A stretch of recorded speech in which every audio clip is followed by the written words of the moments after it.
Welcome back, Wayfarer. I hope you are doing well. Hair looking okay? Looks pretty good. Uh, Greetings and welcome back. Frank Monday, FM radio, broadcasting to you from the central kingdom of the celestial dragon, Twilight Zone Old Peking. Let's check the feedback loop and make sure that we're sounding good. We'll get into some I and Thou to start off with, and maybe we'll do some tarot card readings too, depending on who shows up. We've got Bayou. Frank Monday channel, broadcasting to you from the central kingdom of the celestial dragon, Twilight Zone Old Peking. I and Thou, session 8, here on the 11th of December. And it looks like we're looking good. Let's check that sound and see if we've got, that's me watching. All right. Minute in, still no response on the video here on the internet. With Wishy Washy Dish Soap, the best dish soap in the business. Wishy Washy comes in the 5-pound box. You can get a 20% discount coupon in your monthly reader. Just sign up for one at www.buymeacoffee.com/Frank Money. Put a little something, something in the tip jar. That'll put the lead in the pencil, the pep in my step, and the jelly in my donut. You all good looking sex people know what I'm talking about. I do believe. Still nothing on the feedback loop, man. This is taking time for the internet to respond. Internet on the laptop not responding, internet on the phone not responding. I guess it's just too much of a load to stream. Sounding good. That is responding over there. I'll double check here on the laptop and see if it's going to respond. We'll turn this background light off, guys, so that we can get into it and make some good magic happen, man. What we're here for, right? You, me, and the other. We're all here for that old Frank Monday doing good magic.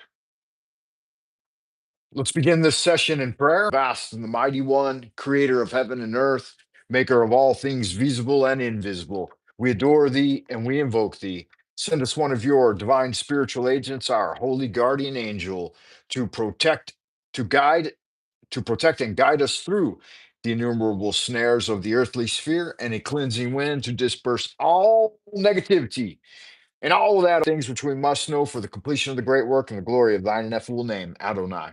So it is commanded and confirmed, so mote it be. Remember all neophyte.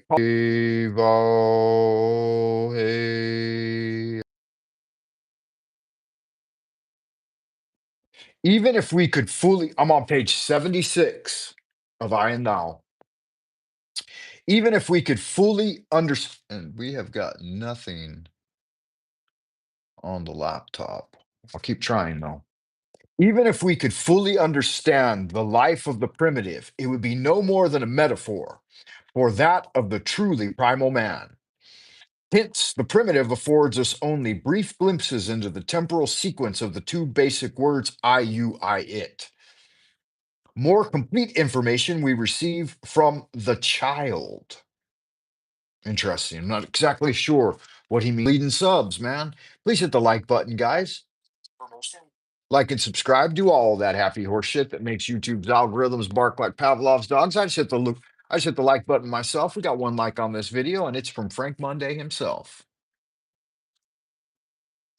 Can we adjust color? Oh no, that's the retouch. I don't like that. I don't like the AI fucking with my picture. I'd rather go la natural. I have got the I've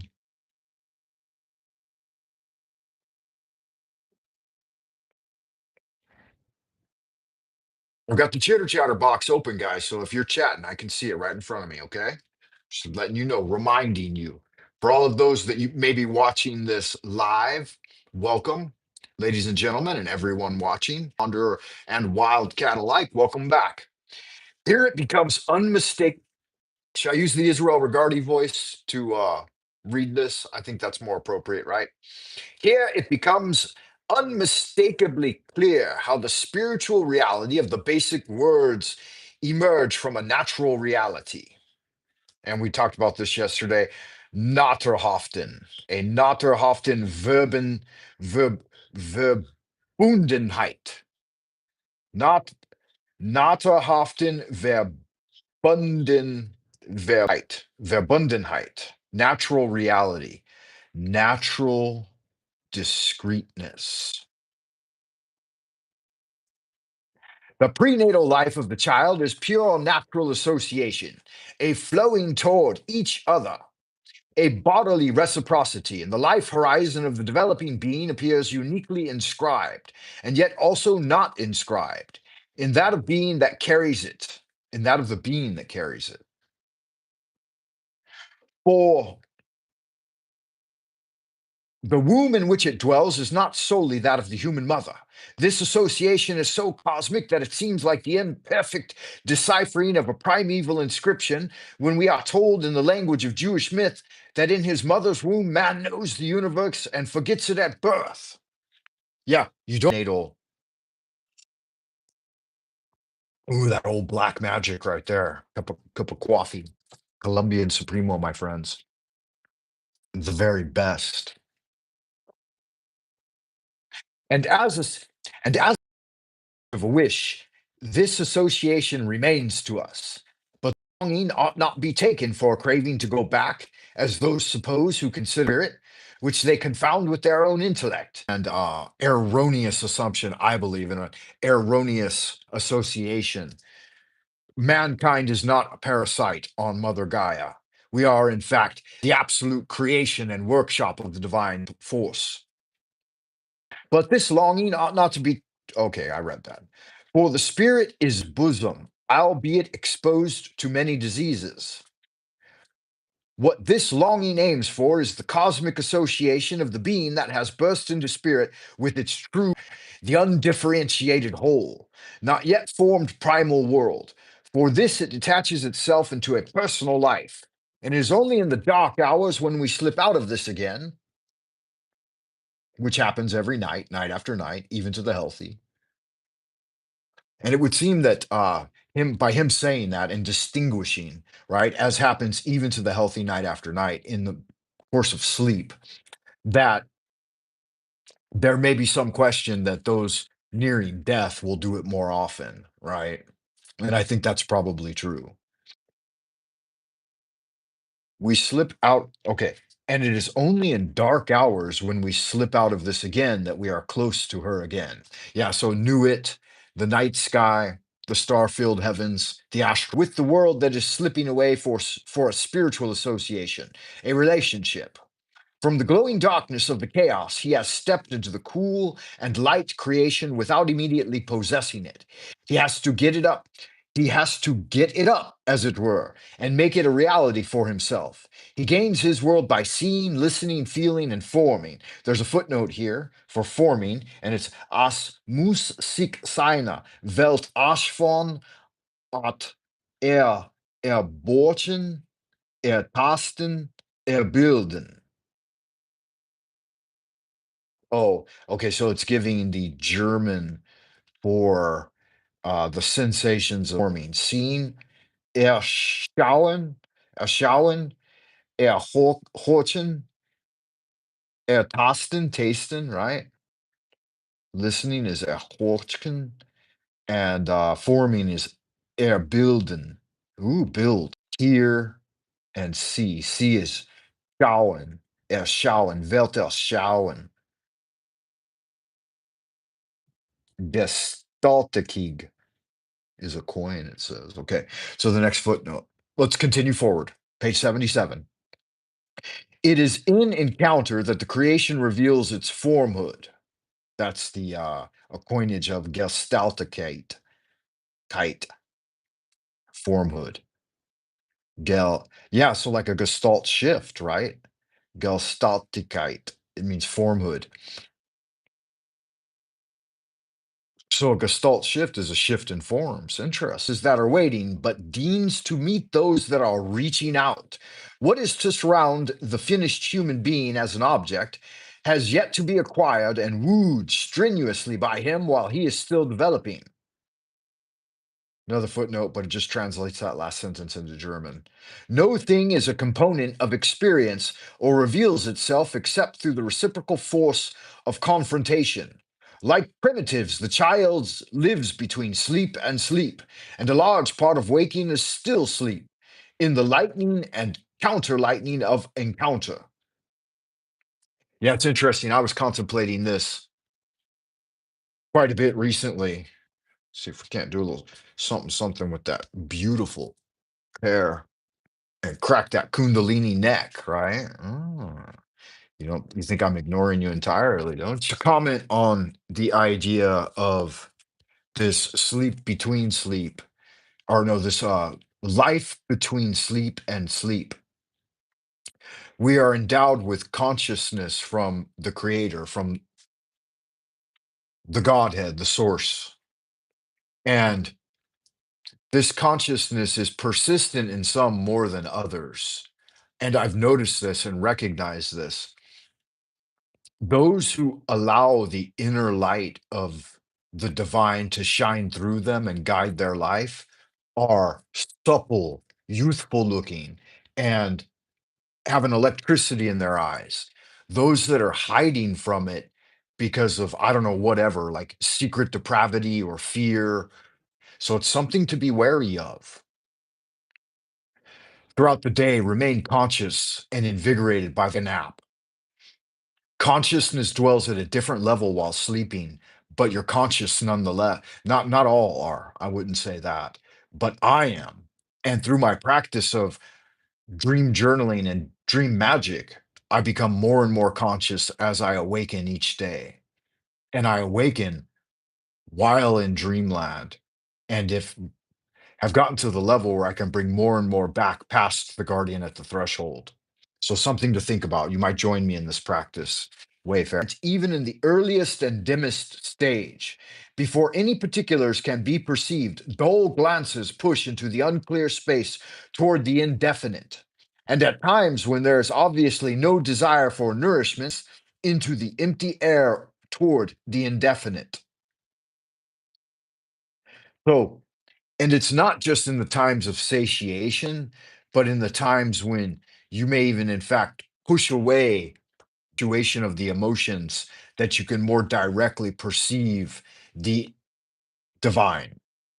Let anyone call this animalic. That does not help our comprehension, for precisely these glances will eventually, after many trials, come to rest upon a red wallpaper arabesque, and not leave it until the soul of red has opened up to them. Precisely this motion will gain its sensuous form and definiteness in contact with a shaggy toy bear, and eventually apprehend lovingly and unforgettably a complete body. In both cases, not experience of an object, but coming to grips with a living, active being that confronts us, if only in our imagination. Little inarticulate sounds still ring out senselessly and persistently into the nothing, but one day they will have turned imperceptibly into a conversation. With what, you may ask? Perhaps with a bubbling tea kettle, but into a conversation nonetheless. Many emotion that is called a for the person building up his world. It is not as if the child first saw an object. Longing for relation is primary. Yeah. This is super, super accurate and important. Even as an adult, aware, conscious being, there are many things, objects within the periphery, or it's within the periphery in my transmission. It's because it's partially visual, and I want you to see me reading this book to you so that you can study along with me. I've tried to minimize the tertiary elements. I still have the book, I still have the glasses, but these things only become apparent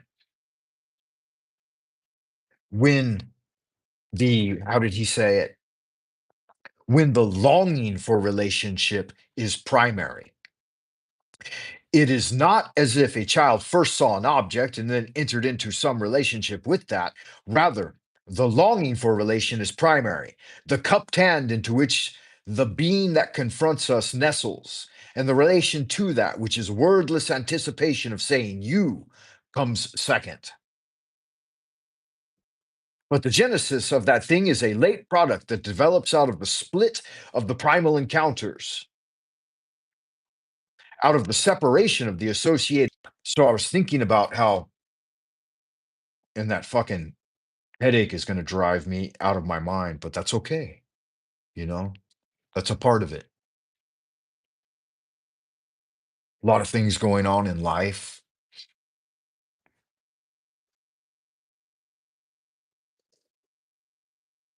Sometimes you just need to take a breath and chill. So I was in my office environment. There are many, many things on my desk and a bookshelf behind me and a cabinet. And the things appear that I've placed there, some of them I've gathered there, some of them were there, right?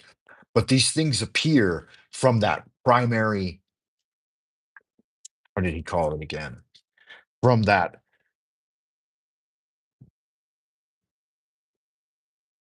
primary longing for relation. The longing for relation is primary. The want of the thing generates the presence of the thing. And the want of the thing is what makes the presence of the thing useful and apparent. Welcome to the transmission.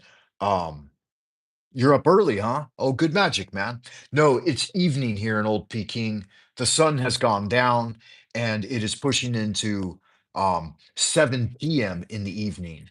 So I think we're about 12, 13, 14 hours apart if you're in the Western world. Sure where you are, Dutch, but yeah, so I'm going to try to type here in the chitter chatter box. We have a visitor in the chatter box, guys. This is another session of I and Thou, session 8 with Martin Booby, Martin Buba's book. Yeah, so I was just going to ask you, where are you? Blessings, beloved. Welcome. And make it, I can remove it. That's all I can do. So, not a lot of tools on the YouTube live streaming software. Yeah, so we're looking into Booby's book, right? We got Booby's book, Martin Buber, I and Thou. It's a philosophy of delineating how God is not always a, and I won't say isn't apparent, but is usually is apparent in the relationship between I and thou. Like now that you're here, Dutch, it completes the circle. The feedback loop is complete. And so now we have the presence of divine spirits and celestials are watching carefully and they'll pay far greater attention to me. Um, I mean, not just me, but me and you. They'll pay they'll pay more attention to a relationship being acted out than they will at 70 publishing of this book. But also Steiner has indicated this, Rudolf Steiner and some other spiritual teachers, right? It's even in the Bible, right? When more than one are gathered in my name, I am there. So now that it's me and you, right? Now we have a greater magnetic charge, right? I did some experiments with this when I was really young, like college level, with my girlfriend at the time, and I had been unsuccessful in summoning apparitions or spirit energy to a Ouija board or talking board, rather. And so when I had a girlfriend that I was in a real passionate relationship with, not a lot of emotions, most of it was um, somewhat detached for me, and I was more her mentor. She had grew up in the countryside, basically isolated, very small town.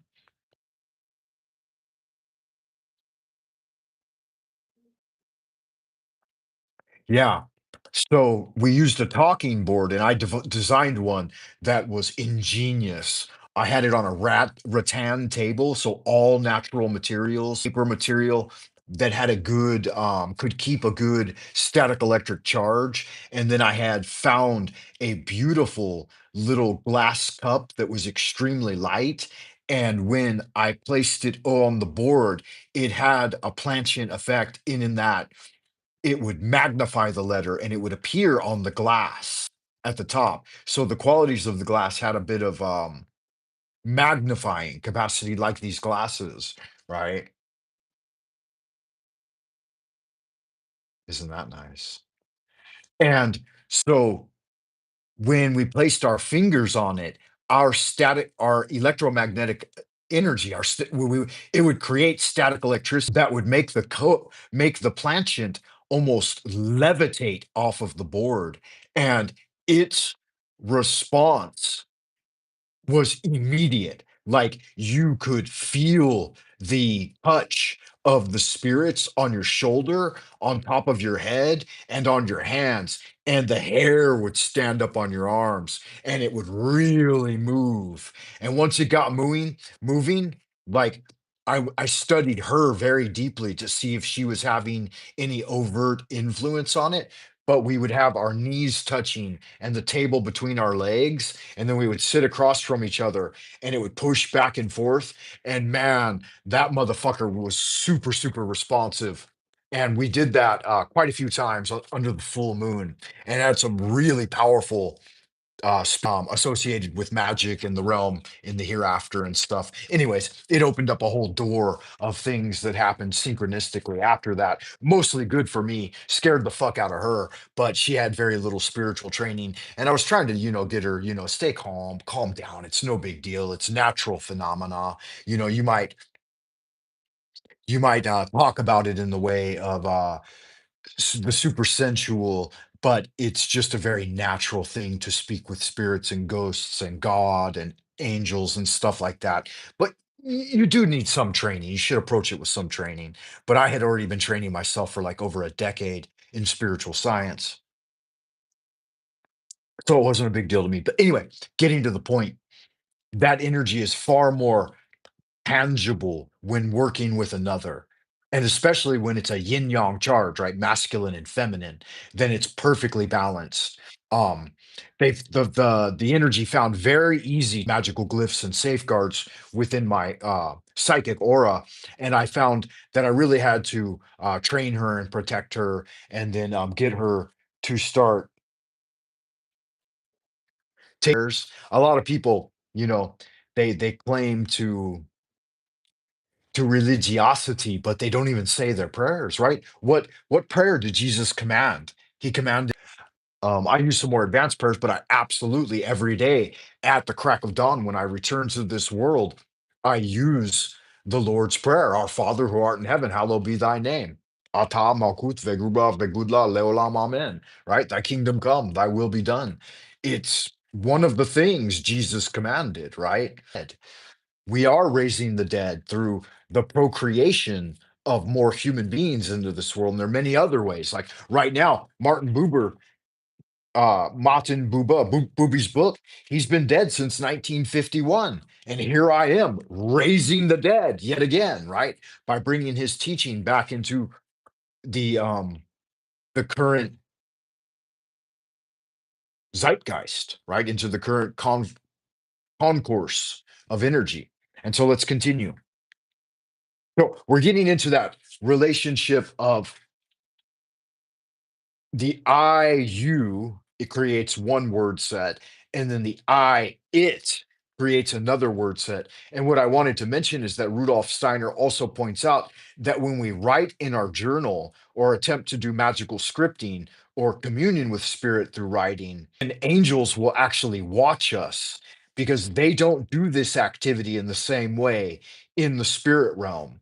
In the spirit realm, they do records are kept and records are made, but they don't sit down and form thoughts in the analog fashion that we do because they can see all things in all directions and dimensions from the inward out and from the outward in 360 degrees from down from above up from below as you know so you think of like the fourfold god, and then when you do your angelic invocations with the lesser banishing ritual of the pentagram, um you have the angels are not only facing inward to you as you do your work within the magical circle, but they're also inside the circle a little too far for the average neophyte on YouTube to talk about some of these things. But yeah, let's continue.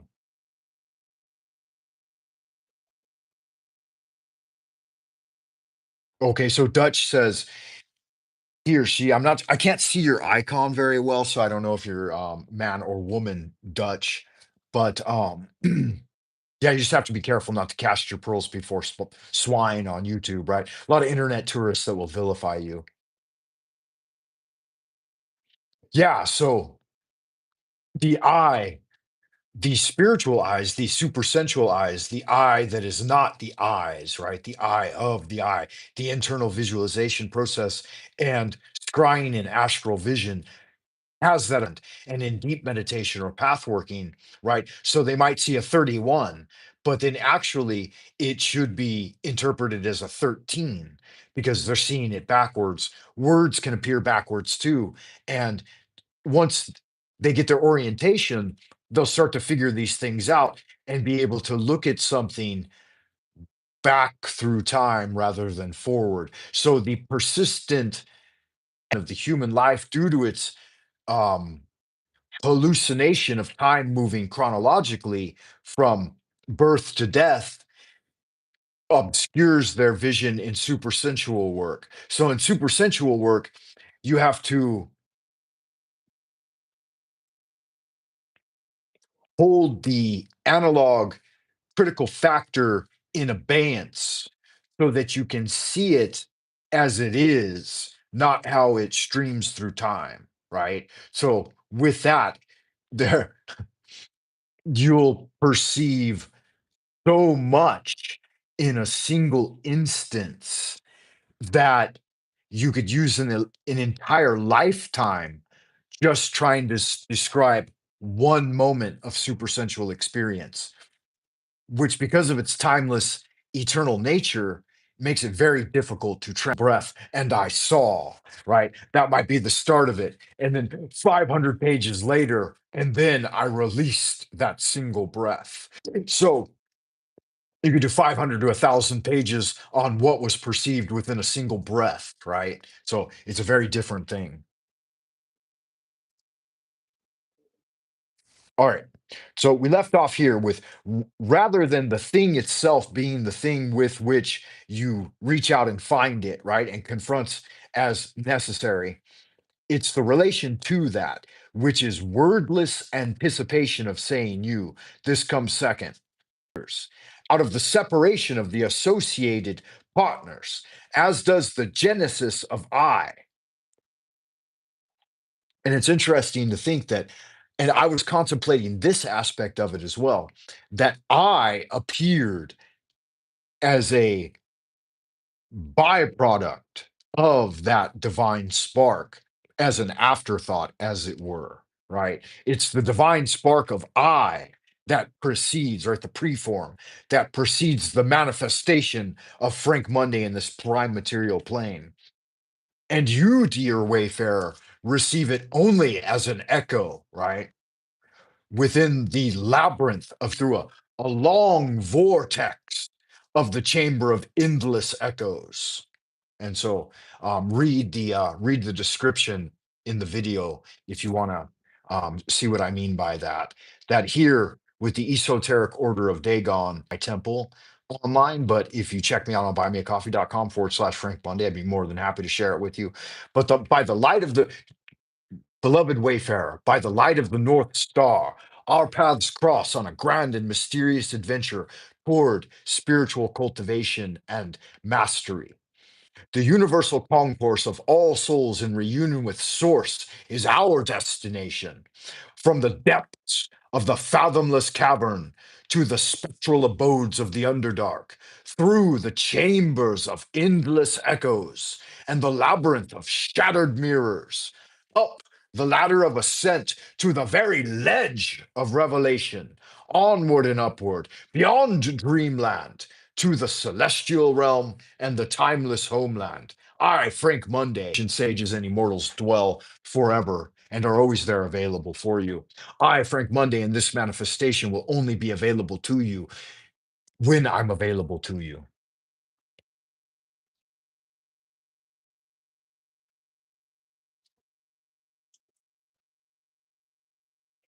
In the beginning is the relation, as the category of being, as readiness, as a form that reaches out to be filled, as a model of the soul, the a priori of relationship, the innate you.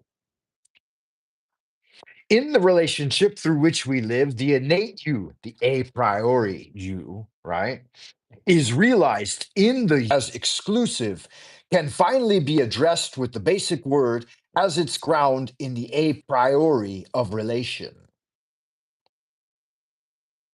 In the drive for contact, the innate you comes to the fore quite soon, and it becomes ever clearer that the drive aims at reciprocity, at tenderness, right? See, this is something that really causes me a lot of trouble here in this space on YouTube because I have that beloved naivety of the childlike mind, right? How did he word it?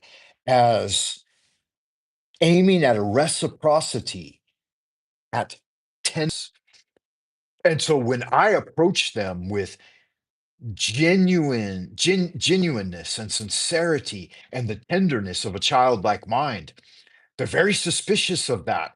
And when I receive suspicion in the feedback loop in trying to find the I and thou, oh, Frank Monday, don't trust anyone. And I think, no, he who does not trust enough will not be trusted. And why should I give up the teaching that I've worked so hard 40 years now to come to an understanding of that reinforces that I should be good to those who are good and also good to those who are not good, because goodness is the nature of my being, and that I should abide in the tenderness of the childlike we in my heart and maintain my spark of enthusiasm in the face of great hardship. And so I know better. And I'm not going to trade the diamond of my own understanding for the endless human opinions of internet tourists anymore. I kind of let them take the jelly out of my donut a little bit, right? With some of the interactions over the last year in getting involved with the toxicity of the panelverse. But I'm back. Old Master Frank, Master Magician Francis is back.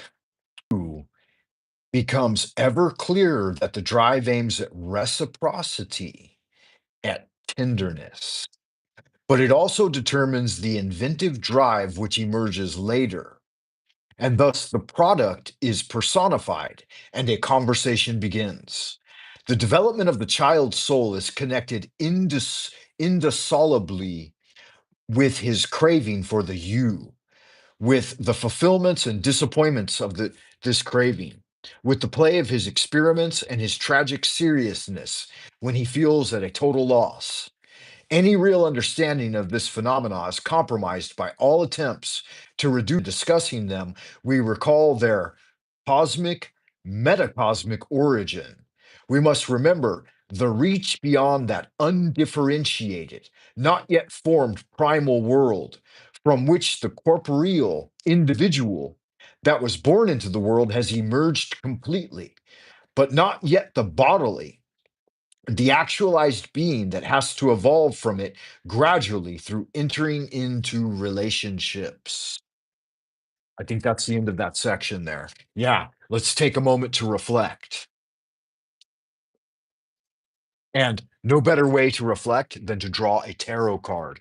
Give me one moment as I walk over here to my altar and pray. Heaven and earth, divine spirits, and ancient masters, your son humbly approaches the altar to seize the book of Tahuti once again. Huber's message in this section of the I, you, I, it relationship and that drive from child through the childlike naivety and tenderness of youth and coming into this world once again to the bitterness of loss and gain, right? The world attempts to train us with the dual polarities of giving and taking away, right? But we know that it is only you, dear Lord, who giveth and who can taketh away. That all things within this prime material plane somehow a part of your handiwork, a direct relationship to you and your eternal celestial kingdom and timeless homeland. So, with that in mind, please respond to me with your approbation, Yod He Vahe. And I guess I shouldn't invoke the name that way, but Adonai rather, right? Our Lord. Please respond to me through the system of the Book of Tahuti, the tarot cards. I will accept this response, whether it shows me good fortune or misfortune. Three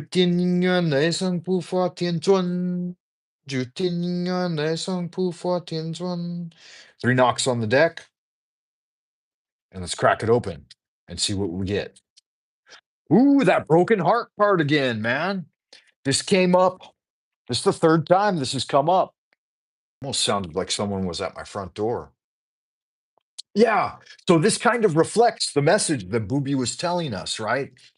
That we come into the world with this childlike naivety and tenderness and reaching out, basically, I was a happy kid. My mom said I never fucking cried, that I was always happy and laughing and giggling. And I was born into a beautiful family with a beautiful mother, right? And I was her fourth child and second son in a row, right? And so, yeah, I was just fucking enjoying life. And she said I was her easiest baby. She said her first baby was difficult. Her second baby was not as difficult. She said the third baby was pretty easy. And she said I was like the fucking doctor had to get a catcher's mitt, basically. And she's childbirth 5 times, in fact. And she said each one was just easier and easier. And she said by the time she had her fifth, she knew that she could just continue having babies and it would be no problem. She was a baby making factory. And but anyway, it is what it is. Um, and I think part of that the reason is because she had her first baby at the right time, right? I think she was 17 when she had her first baby. And so yeah, she was following that natural progression. I've done a ton of path working. I've done psychological work on it. I've done hypnotherapy, regression. I've done magic and tarot. I've done kung fu, and I never really had that many problems to begin with. But there were some childhood traumas, and Steiner pointed this out. He said that you'll not start to receive the traumatic retribution of your childhood traumas until you enter into your 50s. And in fact, he said it starts when you're 47. And sometimes some of those childhood traumas are so severe that they'll actually kill you at that point. Many many men die at and I think Miss Mary Moon, Mary at sea level, if you're out there, she said that it's called your Saturn return. Is that right? Let me look that up real quick because I know that Dutch, you said that you're into astrology and science and always have shower thoughts on how angels can see things, how celestial beings process things, and what happens up there. I'm just not as experienced yet, sadly. That's okay. Just keep reading and experiencing and doing your work. I have very little knowledge of. I ain't got time for that. I've done so much already, and I'll continue to do more. But maybe it's going to be something that I endeavor to study a little more later in life. For it, are you familiar with astrology? And can you explain something in astrology that I'd like to know about? If you are confident in your ability to do so, I'd like to ask a few questions. Notice how polite I am when I talk to Chat GPT over here. Let's see what Chat GPT has to say to my inquiry. I bet they talk a little bit about tarot too, because it's just scanning the internet for shit, right? Yes, I'm very familiar with astrology, including natal charts, houses, aspects, planetary rulerships, transits, progressions, and most modern and traditional systems. I can absolutely explain concepts interpret patterns, or clarify anything you're curious. Psychology, mythological, or personality or in astrology, I can help in depth. Please feel free to ask your questions. Okay. Um, what is meant by the Saturn return? As I am in my early to mid uh, 50 years of life, I heard from an astrologer that this would have some effect on my life development. What can you tell me in terms of what is the terms of patterns that will emerge because of the so-called Saturn return? Please explain in depth.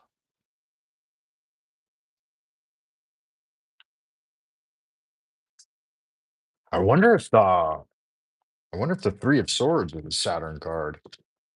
We'll give that old Chat GPT a moment to respond and see if there's a glossary or index.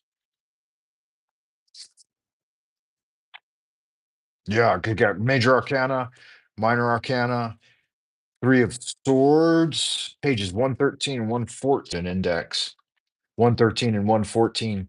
There's no prayer for this card, but that's okay. The first Saturn return is around age 29 to 30. Oh, interesting. So the next one will be in my 60s. That's it? I say explain in depth and you give me one fucking sentence? Sweet Jesus. Well, that was a bit of a disappointment. Oh, there's more coming. Sorry. It's still thinking, supposedly. All right. We'll let it do its thing. Maybe it's going to take some time to return an answer. The Three of Swords says it's hard to bear the pain of separation or to understand why we can be inflicted with such deep sorrow. So, the memory for this card, to memorize it better, is upheaval causes deep distress. U- Upheaval causes deep indigestion problems, guys. Upheaval causes deep distress, separation, or loneliness. Quarreling can cause a separation. Try to solve the problem. All a little bit more severe than it's really indicative of, to be honest with you. Divination.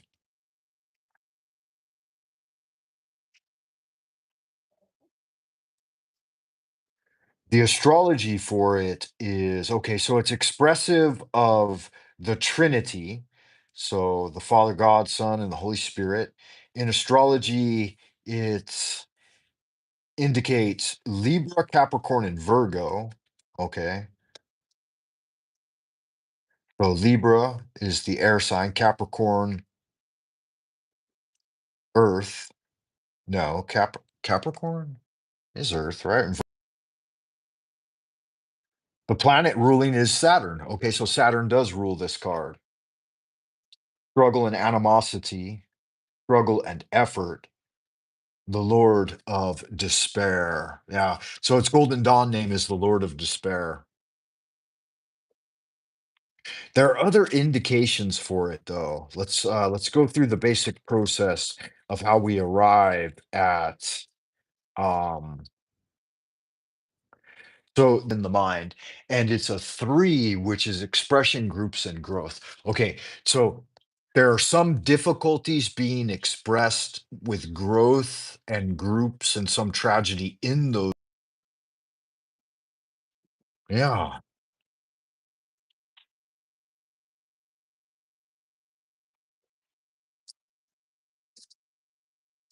I know it's the Lord of Despair, and I do know that it sometimes can indicate messages coming through that are what they are, loss and gain, right? Let's get a little more clarification on that. How will this three manifest? And since it's a three, I'm going to draw three additional cards for a greater expression. We've got the Four of Swords. Wow. So it naturally manifested into its next transition, which is the Lord of Queen of Swords. Wow. All swords, which is a stern disciplinarian figure involved and looking forward to commanding in future things. I know what this might be related to. And then finally got a card of succor, right? The Ace of Wands. So something is getting charged up for the near future, and I should take time to rest and prepare for it because there is some harsh energies coming in, and I'm gonna need that wand of passion and insight to get me through it. Well, there you go. We accept this reading, whether it shows good fortune or misfortune. So a disciplinary mother and some of that thing. And remember that I was using that to thank you for your response. Right. The paragraph, this thing is just not mean. I'll lose my entire thing that I typed out. What's meant by the Saturn return? As I'm early in my 50s, I heard from an astrologer that this would have some effect on my life development. What can you tell me in terms of patterns that will emerge because of the so-called Saturn return? Please explain in depth. And it just stalled out, man. I guess if I hit stop on it, no, nothing's working. I'm gonna go ahead and refresh the page. The page is slowing down Firefox to speed up your browser. Stop this page. Yeah, I'm gonna stop it. Good God, that took, and now it stopped again and it didn't finish its response. Hmm. All right, I'm refreshing the page, guys, and see if I get anything. So I'm gonna have lost my entire question, and yeah, it is what it is.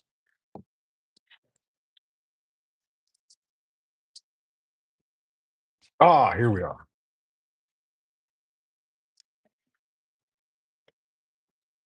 Okay, so let me read you what it's some of the data it's gathered. Wow, it's quite short summary. Saturn returns its natal degree 29.5 year cycle. It's a rite of maturation. Early 50s is commonly a period of Saturn pressure, a square to natal Saturn, which pushes you to restructure in preparation for the second Saturn return around 58 to 60. Okay, so I've got a few years yet. 4 years before I get there. But yeah, I'm receiving a lot of that Saturn pressure to restructure in preparation. Expect reality checks, reorganizing your responsibilities, boundary logical to make the transit constructive. And I am keeping an eye on the chatterbox, guys, if you guys want to wow. It says, would you like me to check the likely timing for your personal chart? I would need birth date, time, and place, or would you prefer a tailored 6 month action plan you can start using right away? Interesting. I might get into this a little bit more. A few cautions. Saturn transits do not doom you to misfortune. They expose you what needs structure. They may coincide with other planetary transits, Jupiter, Uranus, and so on, that modulate tone. An unexpected opportunity might accompany a challenge. Let me get back to the beginning, though.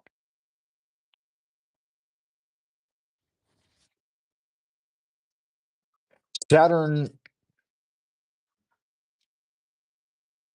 the okay, so we got 29.5 years of orbit, supposedly, right? The Saturn return is a transit when transiting Saturn comes back to the natal degree. Astrologers treat it as a milestone of maturity. Saturn symbolizes structure, limits, responsibility. A Saturn return tests what we've built and asks us to take adult responsibility for our lives. People often experience two widely recognized Saturn returns in one lifetime. 29 to 30, it's the first one, and the second one. They don't make it to their 90s, huh? So the 58 to 60 mark, frequently a time of consolidation, legacy work, and facing mortality, reorganizing structure for the later decades of life.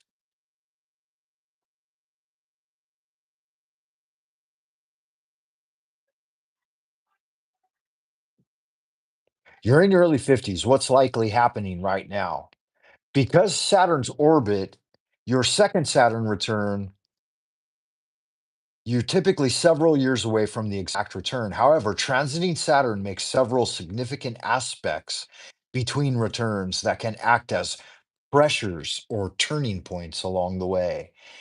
After the first Saturn return and before the second, Saturn square aspects to natal Saturn roughly around your early 50s, approximately age 51 to 52, depending on the exact natal degree. That square is a friction point. It creates tension and challenge that pushes you to confront unresolved issues and rework life structures before the second return completes the cycle. A sense of impatience or restless, feel constrained by responsibilities, but also aware that time is finite.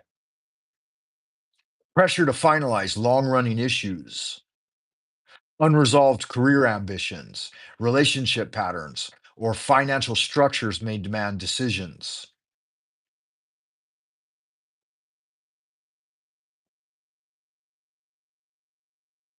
The square is a difficult but push. It can feel stressful, but it also compels realignment. So the second return is less destabilizing and more about intentional consolidation.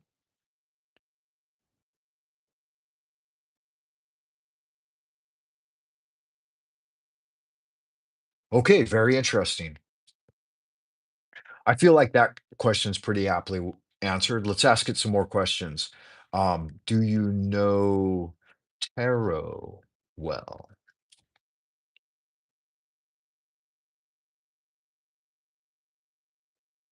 This response time is super slow.